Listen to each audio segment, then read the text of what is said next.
Pag-aral ng bantayan. Para Essay Linggo ng Abril 27, Mayo 3, 2026. MG Tanong Iltisagot. Tema, handa ka na ba para sa mga hamon pagkatapos ng bautismo? Sa artikulong ito, tatalakayin natin kung paano makapaghahanda ang mga bagong bautisadong Kristiyano para sa mga posibleng hamon sa katotohanan. Maingat kung inihanda ang tour ng bantay, nagsaliksik, at inilahad ang mga sagot sa simple at madaling maunawaang paraan. Bagamat ang artikulong ito ay para sa mga bagong bautisadong saksi, lahat tayo ay makikinabang sa impormasyong ito. Walang duda na makikinabang ka rin sa artikulong ito. Kaya simulan na natin. Tanong 1 tandang bawas 2. Anong mga hakbang ang maaari nating gawin upang maging handa para sa mga hamong maaring lumitaw sa katotohanan? Ilarawan. Sagot, 2 mahahalagang hakbang ang pagtukoy sa mga posibleng hamon at pagkatapos ay planuhin kung paano haharapin ang mga ito. Nagbabala si Jesus sa aklat na Mateo 18, 7 na darating ang mga katitisuran, kaya matalinong asahan ang mga kahirapan, kabilang ang mga posibleng problema sa mga kapananampalataya. Matapos matukoy ang mga naturang hamon, makakatulong na pag-isipan kung paano tutugon sa mahinahon at espiritual na paraan. Magkakaragdagang komento. Isang halimbawa nito ay kung paano tayo naghahanda para sa mga natural na sakuna. Una, isinasaalang-alang ng isang tao kung anong mga sakuna ang maaring mangyari sa kanilang lugar at pagkatapos ay gumagawa ng plano upang manatiling ligtas. Sa perehong paraan, ang paghahanda ng maaga para sa mga hamon sa katotohanan ay nakakatulong upang mabawasan ang epekto nito at mapangalagaan ang kaugnayan kay Jehovah, gaya ng ipinahayag sa aklat ng Awit 17:5. Tanong 3. Anong hamon ang maaari nating harapin sa kongregasyon?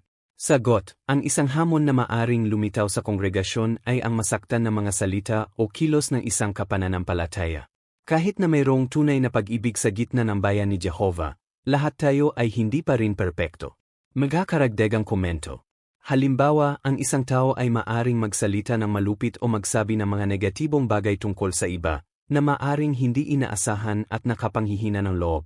Maliwanag na ang lahat ng tao ay hindi perpekto, at ang dila ay maaring minsan ay magdulot ng sakit. Kaya, sa kabila ng mapagmahal na kapaligiran sa kongregasyon, maaring may mga pagkakataon na ang isang tao ay nagsasabi o gumagawa ng isang bagay na nagdudulot ng sakit. Ito ay isang tunay na hamon na kailangang hawakan ng maingat upang hindi nito pahinain ang kaugnayan ng isang tao kay Jehovah. Tanong 4. Ano ang makakatulong sa atin upang maging handa kung sakaling magkasala sa atin ang isang kapatid? Efeso 4:32. Sagot, ang talagang makakatulong ay ang ugaling ilapat ang peyo na matatagpuan sa aklat ng Efeso 4:32 na humihikayat sa pagiging mabait, mahabagin at handang magpatawad. Kapag naging bahagi na ito ng pang-araw-araw na pag-uugali, nakakatulong ito upang maiwasan ang malilit na isyu na lumaki at maging malubhang alitan. Kaya, sa pamamagitan ng pananatiling mabait, pagpapakita ng habag, at pagpapanatili na mapagpatawad na espiritu, nagiging mas madali ang pagharap sa mga pagkakasala sa parang nagpoprotekta sa kapayapaan at nagpapanatili ng kaugnayan kay Jehovah. Karagdagang mga komento. Ang isa pang kapakipakinabang na hakbang ay ang pagninilay-nilay kung paano nagpapatawad si Jehovah. Mula sa aklat na Mateo 6:12, may paalala na ang pagpapatawad ay isang bagay na regular na hinihiling kay Jehovah. Ang pag-isip kung gaano siya kalaya at bukas palad na nagpapatawad ay ginagawang mas madali ang pagbibigay ng parehong pagpapatawad sa iba. Tanong 5. Anong prinsipyo ng Biblia ang makakatulong sa atin kapag may nagkasala sa atin? Kawikaan 11:11. Sagot, ang prinsipyo ng Biblia na matatagpuan sa aklat ng Kawikaan 11:11 ay nagtuturo na ang kaunawaan ay maaring makapagpabagal ng galit at makatulong sa isang tao na palampesin ang isang pagkakasala. Nangangahulugan ito na sa halip na mabilis na tumugon, ang paglalaan ng oras upang maunawaan ang sitwasyon ay maaring magdulot ng kapayapaan. Karagdagang mga komento. Halimbawa, makakatulong na isaalang-alang ang pinagmulan, mga kalagayan, o kung ano ang maaring pinagdadaanan ng isang tao. Ang ganitong uri ng pag-isip ay nagpapalambot sa puso at nagpapadali sa pagiging matiyaga. Karagdagang mga komento. Gayun din ang pagkilala ng mas mabuti sa mga kapatid, tulad ng pakikipagtulungan sa kanila sa ministeryo, ay maaring magpatibay ng pagkakaunawaan at magpatibay ng pag-ibig. Kapag may mas malalim na pagkakaunawaan, nagiging mas madali ang magpatawad kung sakaling magkaroon ng pagkakasala. Tanong 6. Ano ang makakatulong sa atin upang matamasa ang positibong mga relasyon sa kongregasyon? Sagot, ang makakatulong ay ang pagsisikap na magtuon sa mabubiting katangian ng ating mga kapatid. Sa halip na mag-isip tungkol sa kanilang mga dikasakdelan, mas makabubiting pahalagahan ang kanilang mga kalakasan at ang kabutihang ginagawa nila. Tanong 7. Ano ang maaring humantong sa atin na magsimulang mamis ang ating mga iniwan? Sagot, maaring magsimulang mamis ng isang tao ang mga naiwan niya noong nahaharap siya sa mahihirap na pagsubok o presyur sa buhay. Sa mga panahong yon, ang mga lumang gawi, pagkakaibigan, o pamumuhay mula sa nakaraan ay maaring magsimulang magmukhang kaakit-akit muli, kahit na ang mga ito ay nakakapinsala sa spiritual. Magkakaragdagang komento. Ipinapakita ng Biblia ang katulad na panganib sa aklat ng mga Bilang 11, 4-6, kung saan nagsimulang manabik ang mga Israelita sa pagkain at buhay na mayroon sila sa Ehipto, kahit na iniligtas na sila ni Jehovah. Sa perehong paraan, ang stress, kalungkutan, o kahirapan gayon ay maaring maging dahilan upang makalimutan ng isang Kristiyano kung bakit naiwan ang mga bagay na yon. Tanong 8. Ano ang matututuhan natin mula sa halimbawa nina Abraham at Sarah? Sagot, itinuturo ng halimbawa nina Abraham at Sarah ang kahalagahan ng hindi pananabik sa mga naiwan natin sa mundo, lalo na kapag nagsakripisyo tayo para maglingkod kay Jehovah. Kahit na iniwan nila ang kaginhawahan na nakukuta ang lungsod ng Ur. Maaring natukso silang minsan na alalahanin ang mga kaginhawahan nito. Ngunit hindi sila lumingon ng may pananabik. Sa halip, nagtuon sila sa mga pangako ni Jehovah at sa mga pagpapalang inihanda niya para sa kanila sa hinaharap. Kaya ang aral ay kahit na maalala natin ang mga alaala ng mga nakaraang kaginhawahan, hindi natin dapat pag-isipan ang mga ito. Tulad nina Abraham at Sarah, ang pagtutuon ng ating pansin sa mga pangako ni Jehovah at sa pag-asa sa hinaharap ay tumutulong sa atin na manatiling tapat at hindi bumalik sa mga bagay na nararapat nating iniwan. Tanong 9. Paano tiningnan ni Apostol Pablo ang mga bagay na iniwan niya? Filipos 3, 8-13. Sagot, itinuring ni Apostol Pablo ang lahat ng kanyang iniwan bilang walang halaga kumpara sa pribilehiyo ng paglilingkod kay Kristo. Mula sa aklat ng Filipos 3, 7-8, ipinaliwanag niya na ang dating itinuturing niyang mahalaga ay itinuring niyang kawalan dahil sa kahalagahan ng pagkamit kay Kristo. Karagdagang mga komento. Kahit na tinalikuran niya ang isang magandang posisyon sa Hudaismo at kalaunan ay dumanas ng pagdurusa tulad ng mga pambubagbog at pagkabilanggo, hindi niya pinag-isipan ang mga nawala sa kanya. Sa halip, nagtuon siya sa mga natamo niya, ang paglilingkod kay Jehovah at ang pag-asa ng isang maluwalhating kinabukasan. Gaya ng ipinapakita sa Filipos 3:13, hindi lumingon si Pablo. Nagpatuloy siya, lubos na kumbinsido na ang mga espiritual na pagpapala at gantimpala sa hinaharap ay higit na nakahihigit sa anumang isinakripisyo niya. Tanong 1. Ano ang dapat nating regular na pagnilayan? Marcos 10:29, 30. Sagot, dapat nating regular na pagnilayan ang mga pagpapalang natamo natin sa paglilingkod kay Jehovah at kung bakit natin piniling iwanan ang ilang mga bagay sa simula pa lang. Mula sa aklat na Marcos 10:29, tinyak ni Jesus na ang sinumang magsasakripisyo alang-alang sa mabuting balita ay tatanggap ng higit pa, kapwang gayon at sa hinaharap. Kaya makakatulong na ihambing ang mga naiwan sa mga natamo sa katotohanan. Karagdagang mga komento. Halimbawa, mayroong matalik na pakikipagkaibigan kay Jehovah, ang soberano ng sansinukob. Nariyan din ang mapagmahal na suporta ng isang espiritual na pamilya, at isang kahangahangang pag-asa para sa hinaharap, kabilang ang mga pagpapala sa bagong sanlibutan ni Jehovah gaya ng inilarawan sa aklat ng Isaias 65, 21-23. Kaya, ang regular na pag-isip tungkol sa mga espiritual na pagpapalang ito ay nakakatulong upang mapanatiling matibay ang pagpapahalaga at maiwasan ang pananabik sa mga naiwan. Tanong 11. Ano ang natututuhan mo mula sa karanasan ni Rosemary? Sagot, natututuhan natin na kung may isang bagay mula sa ating nakaraang buhay na nagpaparamdam sa atin na nostalgia o kalungkutan, maaari tayong maghanap na mabuti at katanggap-tanggap sa spiritual na mga paraan upang punan ang espasyong iyon sa halip na manabik dito. Namiss ni Rosemary ang ilang bagay tulad ng mga pagdiriwang ng Pasko at mga dating pagkakaibigan matapos niyang matanggap ang katotohanan. Ngunit sa halip na mag-isip-isip tungkol sa mga nawala sa kanya, nakahanap siya ng mga positibong kapalit.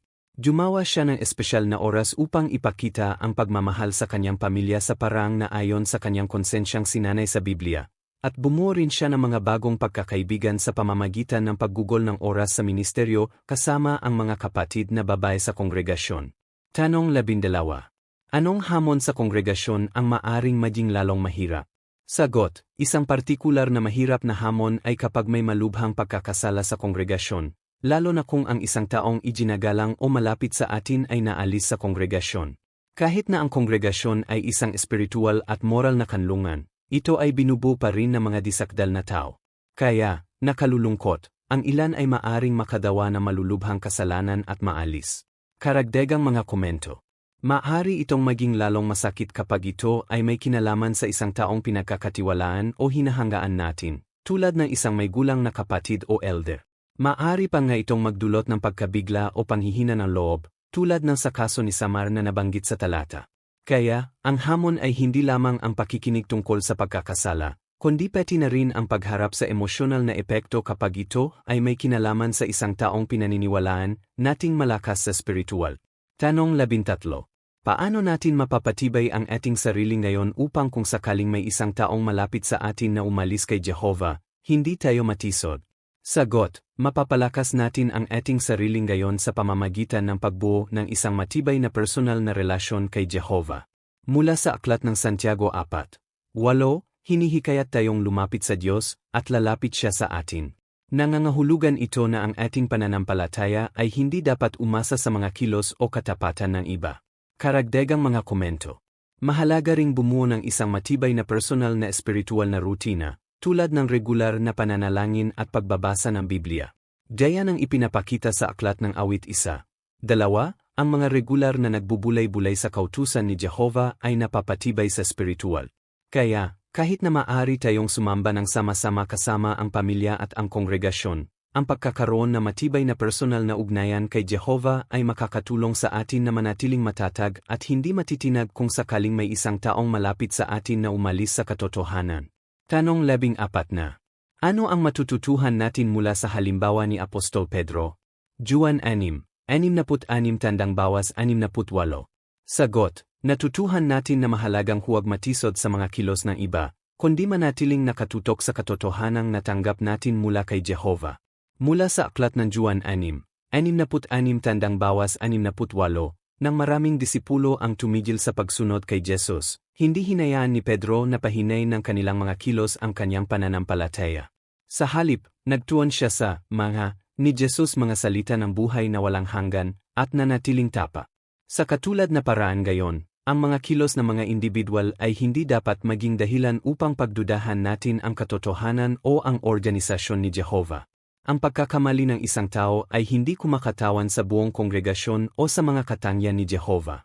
Kaya, tulad ni Peter, dapat tayong kumapit ng mahigpit sa katotohanan at manatiling nakapokus kay Jehovah, hindi sa disakdal na mga kilos ng iba. Tanong 15. Ano ang natutuhan mo mula sa karanasan ni Emily? Sagot, natutuhan natin na ang matibay na suporta mula sa kongregasyon ay makakatulong sa atin na makayanan ang napakasakit na mga pagsubok. At mahalagang bumuo ng malap na ugnayan sa mga kapananampalatayang gayon, bago pa man lumitaw ang mga kahirapan. Naharap si Emily sa isang matinding emosyonal na hamon nang iwan ng kanyang ina ang pamilya at maalis sa kongregasyon pagkatapos ng binyag ni Emily. Kahit na labis niyang namimiss ang kanyang ina, napalakas siya ng pagmamahal at suporta ng kanyang ama at mga kapatid sa kongregasyon, na naging parang isang pamilya para sa kanya. Kaya napakahalaga na manatiling malapit sa isa't isa at magbigay ng pampatibay loob. Tanong 16 na. Ano ang dapat nating tandaan? Sagot, dapat nating tandaan na dinidisiplina ni Jehovah ang mga inibig niya. Ibig sabihin, ang pagtutuwid ay isang pagpapahayag ng ang kanyang pag-ibig, hindi ang pagtanggi. Kaya, kung ang isang taong malapit sa atin ay maalis sa kongregasyon, makapagtitiwala tayo na ang layunin ni Jehovah ay ang kanilang pagbabalik pa rin.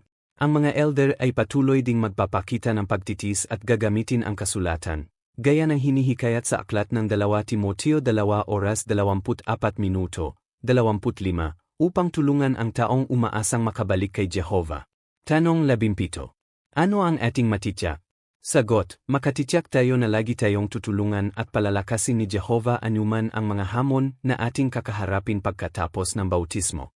Kaya, kahit na maaring dumating ang mga hamon, lubos tayong makapagtitiwala na ang suporta ni Jehovah ay mas malakas kaysa sa anumang pagsubok, at hanggat patuloy tayong umaasa sa Kanya, walang makakahila sa atin mula sa Kanyang pag-ibig. Yan maaari nating gawin upang maghanda para sa posibleng hamong IT? Yan maaari nating gawin upang maghanda para sa posibleng hamong IT? Ang isang kapatid na lalaki o babae ay nakakasakit sa atin. Maaari tayong maghanda sa pamamagitan ng paglinang na mapagpatawad at mapagpakumbabang espiritong gayon. Kabilang dito ang paglalapat ng payo sa Efeso 4:32 sa pamamagitan ng pagiging mabait, mahabagin at handang magpatawad. Nakakatulong din na tandaan kung paano madalas tayong pinapatawad ni Jehovah, kaya mas madaling palampasin ang mga pagkakasala at mapanatili ang kapayapaan sa kongregasyon. Nagsisimula tayong mamiss ang mga bagay na iniwan natin. Maaari tayong maghanda sa pamamagitan ng regular na pagpapalakas ng ating pagpapahalaga sa mga pagpapala ng katotohanan at hindi hayaang mag-isip-isip tayo tungkol sa nakaraang buhay. Ang pagninilay-nilay sa mga pangako ni Jehovah at sa spiritual na pamilya na mayroon tayong gayon, gaya ng hinihikayat sa Marcos 10:29, ay tumutulong sa atin na manatiling nakapokus sa mga natamo natin sa halip na sa mga iniwan natin. May isang taong naalis sa kongregasyon. Maaari tayong maghanda sa pamamagitan ng pagbuo ng isang matibay na personal na relasyon kay Jehovah gayon upang ang ating pananampalataya ay hindi na umasa sa iba. Gaya ng ipinapakita sa Santiago 4:8, ang paglapit kay Jehovah sa pamamagitan ng panalangin, pagbabasa ng Biblia, at personal na pag-aral ay tumutulong sa atin na manatiling matatag sa spiritual. Sa ganitong paraan, kahit na may isang taong malapit sa atin na umalis sa katotohanan, ang ating pananampalataya ay mananatiling matatag at hindi natitinag. Salamat sa panonood.